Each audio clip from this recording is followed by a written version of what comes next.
Assalamualaikum warahmatullahi wabarakatuh. Alhamdulillahi wahdah. Assalatu wassalamu ala man la nabiyya ba'dah. Sayyidina Muhammadin sallallahu alaihi wasallam wa man tabi'a hudah wa ba'dah. Yang terhormat Ibu Dekan Profesor Ova Emilia dan para guru besar, saya tidak sebut satu persatu, banyak sekali di sini yang saya kenal, bekas guru saya, bekas atau mantan, bukan bekas, dokter anak-anak saya sekaligus dosen anak-anak saya, seperti Prof. Yati, Prof. Nanto, kan dokter anak saya dulu waktu kecil. Prof. Sutaryo juga anak yang satunya, lalu jadi dosen anak saya di sini. Dan para hadirin sekalian, kalau Bu Ova ini kira-kira teman lah, karena dulu saya murid ayahnya, saya sering ke rumahnya. Pak Jenny Dahlan. Jadi udah tahu rahasianya nih apa yang mau disampaikan, kira-kira kan dari ayahnya juga gitu. Dari Profesor Jenny Dahlan. Saya dulu jadi pembantu rektor 1 di UI. Profesor Jenny Dahlan itu rektor, saya pembantu rektor 1, dan saya sambil jadi muridnya di situ kepada guru besar yang sangat arif dan sejuk ini, Profesor Jenny Dahlan. Hadirin, waktu saya singkat. Jadi begini, saya akan mulai dengan cerita.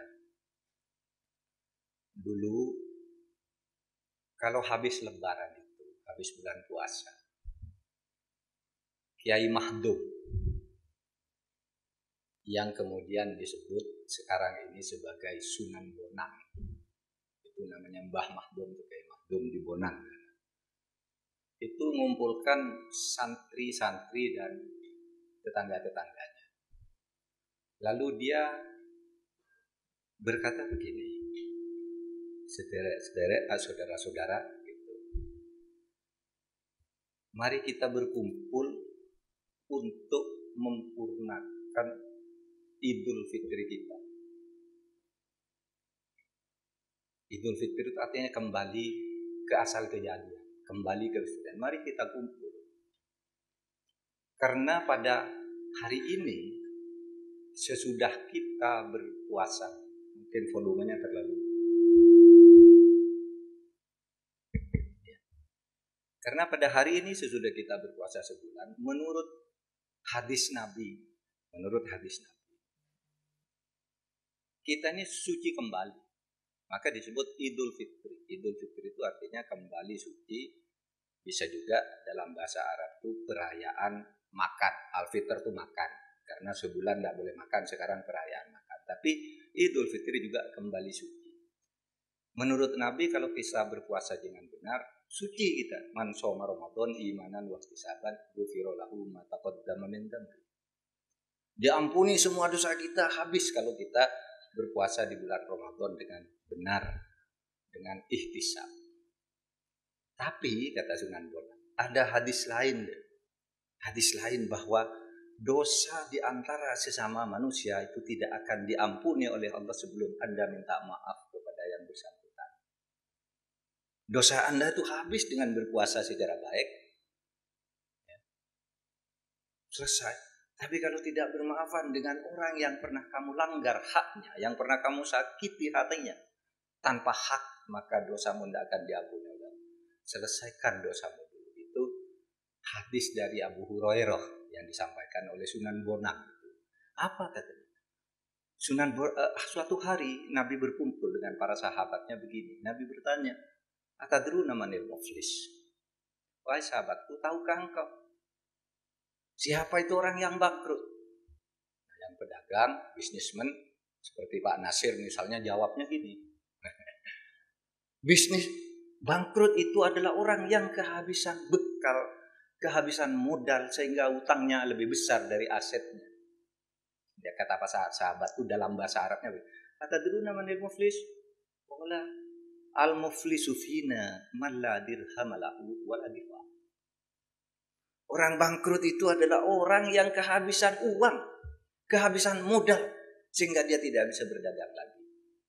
Itu jawaban dari ilmu hukum dagang dan ilmu bisnis.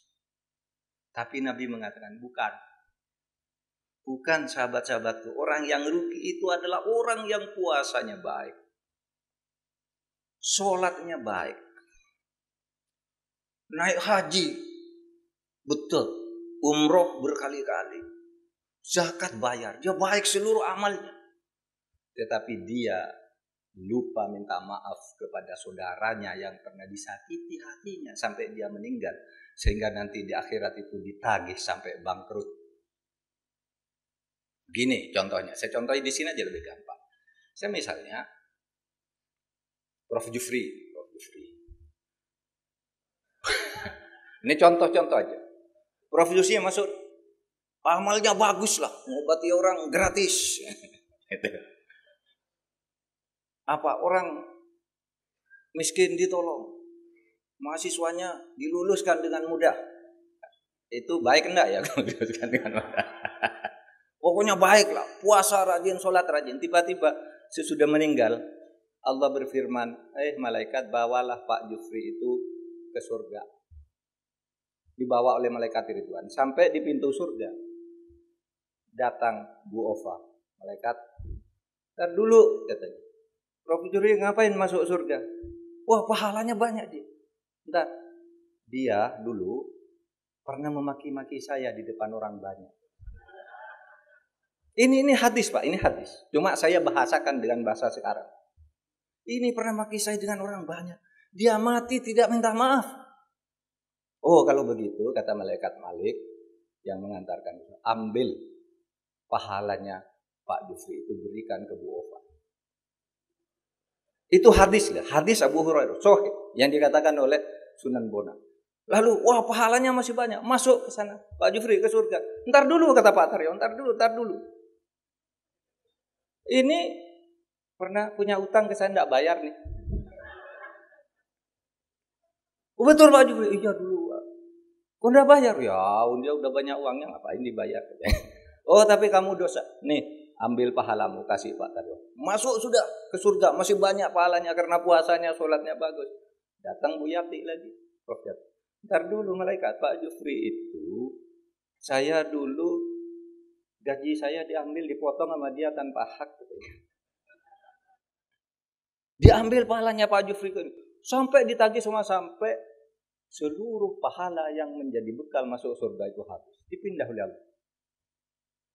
Ridwan, kasihkan dia ke malaikat Malik, bawa ke neraka. Masih ke neraka, datang lagi Prof. Narto. Ntar dulu itu Pak Jufri ngapain ke neraka? Dia sudah habis Pak. Loh, dia masih punya dosa tuh. Dia masih punya dosa dengan cara main catur, dia curang. Sehingga saya kalah taruhan misalnya. Terus apa? Pahalanya Pak Jufri habis. Kalau gitu mana dosanya Pak Narto? Tambahkan Pak Jufri. Sampai datang semua. Itulah orang bangkrut kata Nabi. Waquri hafinna. Orang bangkrut seperti itu tidak bisa masuk surga, ke neraka. Kenapa itu orang bangkrut? Tidak minta maaf saja. Tidak minta maaf saja. Karena Islam itu agama persaudaraan. Kalau Anda salah minta maaf. Dan tadi ayat dibacakan wasari'u ila maghfiratin mir rabbikum wa jannatin ardh. Bersegeralah minta maaf itu tidak usah nunggu hari raya. Wasari'u cepat kata ayat Al-Qur'an dibacakan. Kalau kamu ingin mendapat surga yang seluas langit dan bumi, bersegera minta maaf begitu engkau merasa bersalah. Tetapi Sunan Bonang itu lalu membuat tradisi Islam yang sangat bagus, yaitu lebaran. Apa itu lebaran? Ayo ke sini kamu kumpul. Kita mangan kupat. Ketupat itu kupat. Apa itu kupat? Kupat itu laku sing papat. Laku sing papat, kalau engkau puasa bagus, engkau akan masuk ke dalam 3 laku yang menyertai Ramadan. Lebar. Habis puasanya lebaran. Itu lebaran itu dari Sunan Bonang. Lebur. Habis dosamu. Lebaran selesai puasanya, lebur, habis dosamu. Luber, melimpah pahalamu. Nah sekarang mari kita tambah satu lagi. Labur. Labur itu bersihkan dirimu dengan cara minta maaf. Halal bihalal. Itu tradisi Islam. Tidak ada di Arab Saudi. Siapa yang sekolah di Arab gitu atau pernah sholat hari raya di Arab itu, puasa Ramadan 10 hari terakhir itu lalu sholatnya, tidak ada lebaran, tidak ada orang salaman apa ya, salamannya biasa aja. Tidak ada saling kunjung, ini hanya tradisi Islam Indonesia yang sangat bagus. Sehingga kata Sunan Bonang, kalau engkau sudah lebar, lebur, luber, dan labur, maka kamu berhak atas kupat yang dibungkus dengan janur. Janur itu apa sih? Janur itu daun kelapa yang masih muda, sangat indah, putih, bersih. Itulah lambang jatining nur. Hati yang bersih, tulus, bersaudara lagi di antara sesama kita. Oleh sebab itu, mumpung ketemu hari ini, nanti minta maafnya itu benar-beneran. Jangan hanya karena diundang oleh dekan, nanti saya diabsenin, tidak enak. Memang datang untuk berhalal bihalal, saling menghalalkan di antara kita. Itulah kemudian, saudara, para hadirin, kita ini menjadi suci kembali. Idul Fitri. Sempurnakan, tetapi ingat, sesudah ini kalau ada salah ya minta maaf, tidak usah nunggu lebaran lagi. Cuma kalau pas lebaran ini kan enak, tidak malu minta maaf kan. Kalau tidak lebaran tuh misalnya Pak Jufri datang ke saya, Pak Mahfud saya minta maaf, pasti ditanya, salah apa? Dikorek kan? Kalau sekarang sudah saya minta maaf segala dosa, tidak usah tanya lagi, selesai. Diselesaikan enak kalau lebaran. Itulah tradisi Islam. Nah, hadirin sekalian, di dalam agama Islam itu kalau studi fikih gitu, memang ada yang bertentangkan. Itu tidak ada tuh di zaman Nabi. Nah, itu pandangan yang sangat konservatif. Ya, pandangan sangat konservatif. Sholawatan apa dulu tidak ada di zaman Nabi. Tetapi Islam itu, kalau dalam studi hukum, itu selalu mengatakan hal-hal yang baik itu bisa menjadi hukum baru di dalam Islam. Dalilnya itu al-adatu muhakkamatun. Kebiasaan-kebiasaan yang baik itu diberi hukum yang baik, kalau kebiasaan buruk diberi hukum buruk. Misalnya begini, di Jawa itu dulu sudah biasa tuh, misalnya kalau orang meninggal, ada orang berjudi di depan orang mati sampai pagi berjudi gitu seminggu. Sekarang masih banyak. Nah itu bisa dihukumi juga, itu dosa. Tetapi kalau orang ngaji gitu di rumah orang mati gitu, ya berpahala karena itu baik. Halal bihalal itu ya baik gitu. Apa jeleknya halal bihalal? Kan baik. Nah itulah yang kemudian menjadi tradisi. Dulu namanya Syawalan, Lebaran. Nah pada tahun 53 itu oleh Kiai Wahab Hasbullah di Bung Karno dulu yang mentradisikan silaturahim di istana itu Bung Karno sejak merdeka itu kalau hari raya itu silaturahim. Lalu oleh Kiai Wahab Hasbullah itu diberitahu, Pak Presiden, kalau silaturahim itu kan umum, setiap hari orang silaturahim. Mari kita beri nama baru di Indonesia ini apa? Halal bihalal, saling menghalalkan, saling memaafkan. Nah sejak itu tahun 53 itu nama halal bihalal muncul. Sampai sekarang dipakai, ini Syawalan namanya ini. Syawalan ini masih Sunan Bonang, kurang modern. Syawalan Sunan Bonang, tidak apa-apa. Biasanya undangannya mohon hadir di halal bihalal, Syawalan, Lebaran itu ya Sunan Bonang juga. Nah hadirin sekalian, itu untuk kita manusia. Untung saya ketemu. 20 menit lah ya. Sudah 10 menit lebih dikit. Saya teruskan gini.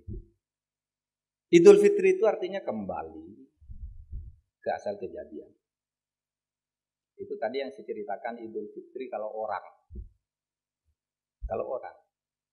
Institusi juga bisa Idul Fitri ke asal kejadian. Nah, saya akan bicara sekarang dalam konteks negara. Mari dalam kesempatan Idul Fitri ini kita Idul Fitrikan juga negara kita ini.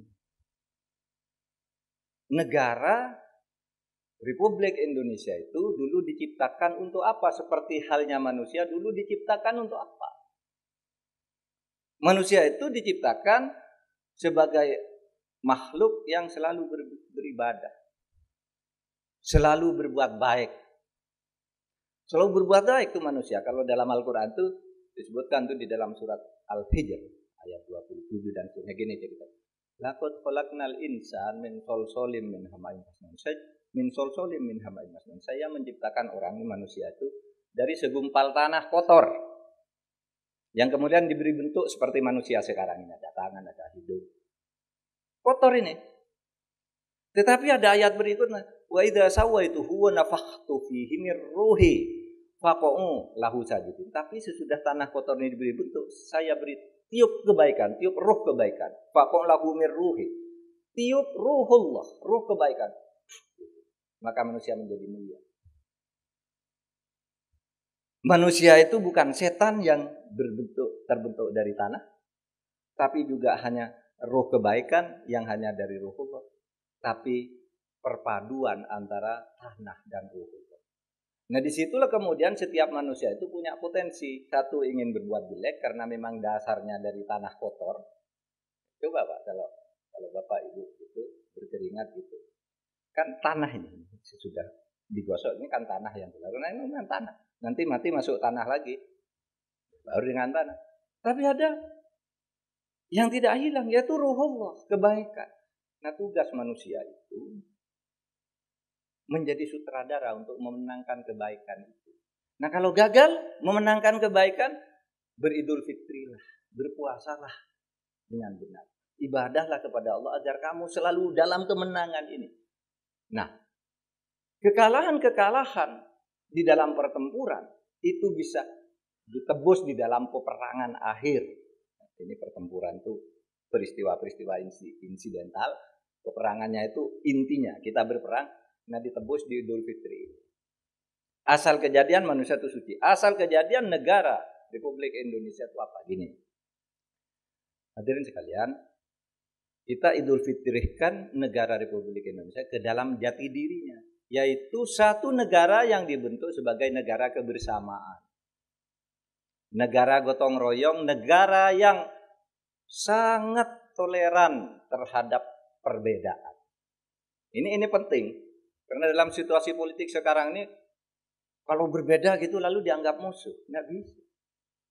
Indonesia itu dulu memang didirikan bersama secara gotong royong oleh berbagai ikatan primordial.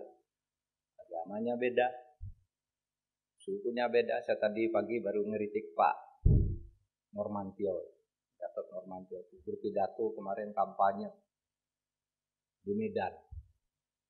Saudara-saudara putra Sumatera Utara, kamu harus punya harga diri. Kamu lahir di Medan, menghirup udara, lahir di Sumatera Utara, menghirup udara Sumatera Utara, sehingga kamu bernafas dengan Sumatera Utara. Kamu makan di Sumatera Utara, sehingga kamu punya daging dari Sumatera Utara. Kamu minum di Sumatera Utara, sehingga kamu punya darah Sumatera Utara. Oleh sebab itu kamu harus punya harga diri. Pilihlah pemimpinmu yang berasal dari Sumatera Utara. Nah, itu yang saya kritik. Salah itu. Itu primordial. Yang mengorbankan jangka panjang kebutuhan kita berbangsa dan bernegara. Mengharuskan orang bahwa memilih berdasar ikatan kesukuan itu boleh, ikatan kedaraan boleh, ikatan keagamaan boleh. Tapi jangan katakan bahwa itu harus. Jangan katakan bahwa memilih yang lain itu tidak boleh. Itu bertentangan dengan jati diri negara Indonesia yang dulu dibangun secara bersama dengan ajaib. Ajaiblah Indonesia. Indonesia satu-satunya negara di dunia ini yang membangun negaranya dengan cara merebut kemerdekaan. Satu-satunya. Merebut bersama-sama lalu rebut kemerdekaan. Sekarang mana negara? Malaysia merdeka juga. Enggak, itu merdeka hadiah dari Inggris. Brunei sama, Singapura juga, Australia. Dari mana tuh merdeka? Mengusir penduduk asli, aborigin. Sebenarnya mereka menjajah tuh sekarang. Amerika yang merdeka, mengusir orang asli Indian namanya. Kita yang merebut kemerdekaan itu dengan cara bersama-sama, dengan cara bergotong royong. Memang semula Indonesia itu mau dimerdekakan sebagai hadiah. Jadi pada tanggal 2 Agustus Bung Karno, Rajiman, dan Hatta dipanggil ke Dalat oleh Panglima penjajahan Jepang, lalu diberitahu, saatnya kamu merdeka karena Indonesia sudah punya rancangan konstitusi. Kaisar Tenohaika berkenan menganugerahkan kemerdekaan nanti pada tanggal 24 Agustus tahun 45. Kamu bertiga datang ke Jepang nanti menerima tongkat kemerdekaan. Pemerintah Jepang berkenan memberi kemerdekaan kepada Indonesia. Hadiah itu semula. Pulang Bung Karno sampai Singapura, telegram ke seluruh teman-temannya, kita akan merdeka tanggal 24 Agustus. Agustus merdeka, 24 Agustus. Begitu pulang ke Indonesia, Tuhan turun tangan. Hiroshima dan Nagasaki dibom. Jepang kalah perang. Secara resmi Jepang kalah perang. Maka anak-anak muda datang ke Bung Karno. Bung, yang memimpin itu Syahrir, ada Malik, BM dia, dan ada 7 orang kira-kira yang masuk namanya dalam. Datang ke Bung Karno. Bung, kita harus merdeka sekarang. Loh, nggak bisa, kata Bung Karno. Nggak bisa. Saya sudah janji mau ke Jepang, saya sudah buat baju nih tuh, seragam. Sudah kasih baju oleh Pak Dekan, Bu Dekan, untuk seragam menerima kemerdekaan di Jepang, di Tokyo. Udah dijadwalkan di sana. Datang ke Bung, kita harus merdeka sekarang. Nggak bisa, kata. Saya nih pemimpin, sudah dihukum, diasingkan bertahun-tahun hanya karena ingin merdeka. Masa kamu anak muda nunggu 2 minggu aja nggak mau? Bung, kata Syahrir, kalau kita tidak merdeka, kita tidak akan bisa merdeka kalau nunggu dari Jepang. Kenapa? Karena ada konvensi Wina tahun 1938, waktu itu namanya Liga Bangsa-Bangsa. Konvensi Wina 1938 itu mengatakan begini, sebuah negara jajahan harus dibiarkan dalam status quo jika penjajahnya kalah perang. Sehingga dia tetap negara jajahan dan diberikan ke penjajah sebelumnya. Artinya apa? Artinya kalau Bung tidak merdeka, Indonesia tidak akan merdeka, akan kembali ke Belanda. Dan itu yang terjadi ketika Belanda masuk tahun 46, merasa dia menang perang. Bung Karno enggak. Udahlah anak muda, sabar. Dibuka pecinya sama Bung Karno. Ini loh, saya sampai botak gini karena berjuang untuk merdeka. Masa kamu enggak percaya?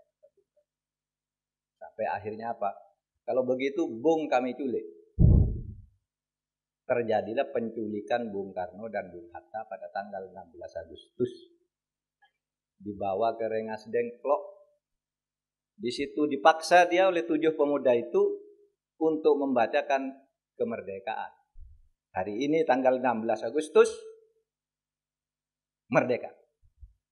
Pakai lagu Indonesia Raya. Merdeka tanggal 16 Agustus. Di Rengas Dengklok.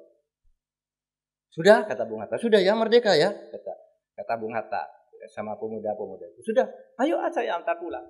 Begitu antar pulang, Bung Karno panggil semua teman-teman anggota PPKI, katanya. Saudara-saudara anggota PPKI, tadi saya membacakan kemerdekaan, tapi itu tidak sah. Itu tidak benar. Satu, karena saya dipaksa. Yang kedua, tidak ada yang dengar. Tidak ada wartawan, tidak ada siaran. Mari sekarang kita ulangi proklamasi besok pagi, tanggal 17 Agustus. Itulah sebabnya malam itu lalu disusun namanya Proclamation of Independence, bukan Declaration of Independence. Karena kita ini merebut secara sepihak. Dan inilah satu-satunya negara yang merebut kemerdekaan itu dari penjajah. Tidak ada bangsa lain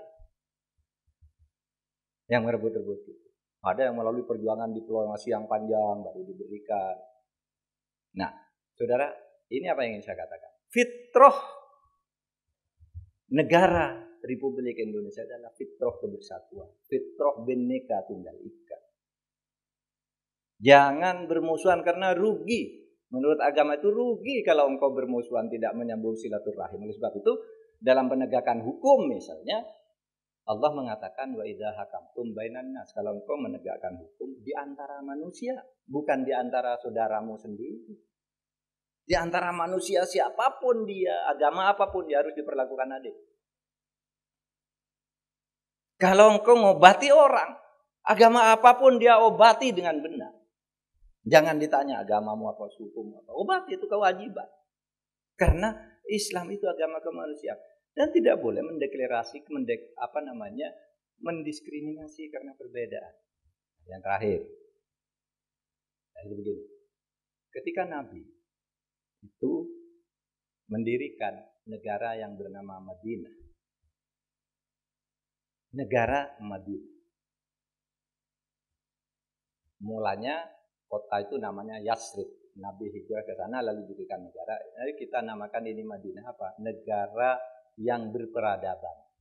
Civil society. Civil society itu bukan masyarakat sipil yang melawan tentara, tapi civilized. Masyarakat yang beradab. Bahasa Arabnya masyarakat madani. Itu negara beradab. Apa? Nabi ketika mendirikan negara, istri-istri, biasanya yang paling takutan itu kan ibu-ibu. Takutan, tapi kalau berani, itu paling berani perempuan tuh. Jangan main-main loh sama perempuan tuh. Kalau sudah berani ditekuk semua tuh. Tapi ibu-ibu ketakutan begini. Ketika, gimana ini?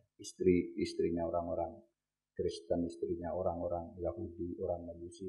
Gimana ini kita? Muhammad mendirikan negara. Kita ini pasti didiskriminasi. Pasti diperlakukan tidak adil karena kita tidak Islam. Dan kita tidak akan meluk agama Islam. Karena kita sudah punya agama. Kata ibu-ibu. Terus bergunjing. Itu Nabi Muhammad mendengar gosip itu. Lalu dipanggil istrinya yang sangat cantik, Siti Aisyah. Kamu kan ibu-ibu juga, Siti Aisyah. Coba temui itu ibu-ibu. Ibu-ibu di Madinah kunjungi, kumpulkan. Kamu bilang begini. Muhammad datang itu bukan untuk mengislamkan orang Kristen. Muhammad datang bukan untuk mengislamkan orang Katolik atau Nasrani kalau bahasa agama. Tidak disuruh untuk mengislamkan orang Nasrani, tidak disuruh mengislamkan orang Yahudi, tidak disuruh mengislamkan orang Majusi. Lalu apa? Innama bu'ithu lid-dini al-hanifiyah as-samha. Katakan Aisyah kepada ibu-ibu itu, saya datang mendirikan negara ini untuk membawa agama yang lurus. Lid-din al-hanifiyah, agama yang lurus, diridhoi Allah. As-samha, tetapi toleran. Tidak akan memaksa. Tidak akan memaksa. Mau kamu Nasrani, dilindungi kamu. Hai orang Nasrani. Di Madinah ini. Sama pajakmu dengan pajak yang dibebankan kepada orang Islam di sini. Mari kita bangun bersama ini sebagai negara berperadaban. Maka namanya bukan Darul Islam. Tapi Al-Madinah Al-Munawwarah. Yang Bapak kalau haji sering ke sana. Di sini peradaban dikembangkan. Orang berbeda itu boleh. Karena apa? Karena perbedaan itu adalah ciptaan Tuhan dua. Kalau Bapak beriman, pasti tahulah Allah itu berkuasa. Yang agama Kristen itu pasti yakin Tuhan Bapak, Tuhan Anak, Tuhan Ibu itu, kalau Tuhan lah, itu berkuasa. Karena kekuasaannya dia bisa menyamakan semua manusia kalau mau. Kalau Tuhan berkuasa itu mau, semua orang di dunia ini Islam. Kalau Tuhan yang Maha Kuasa itu mau, semua orang itu Cina bisa. Semua orang itu Afrika bisa. Semua orang Jawa semua bisa.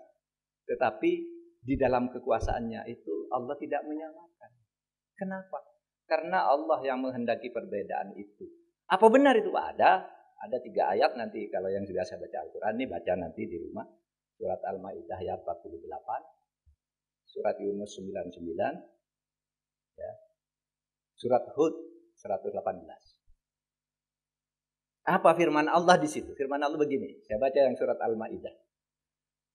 Walau sya'allahu laja'alakum ummatan wahidah. Kalau Allah itu mau, kamu semua itu jadi satu aja.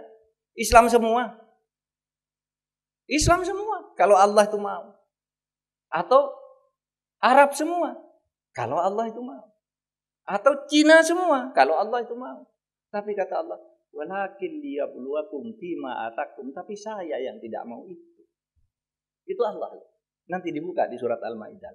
Saya yang sengaja menciptakan engkau itu berbeda agama, suku, ras, berbeda. Untuk apa? Untuk menguji apakah engkau bisa berbuat baik, saling berbuat baik di dalam perbedaan itu. Fastabiqul khairat, kata ayat itu. Maka kalau engkau ingin menjadi manusia yang benar, berlomba-lomba saja dalam berbuat baik, saling bersinergi di dalam perbedaan itu, dan bersatulah kita di antara sesama manusia. Mari kita beridul fitri personal tadi mengikuti Mbah Mahdum, ya Sunan Bonang, dan mengikuti piagam atau proklamasi kemerdekaan yang punya fitrahnya sendiri, di mana negara ini adalah negara kebersatuan atau berkesatuan. Assalamualaikum warahmatullahi wabarakatuh.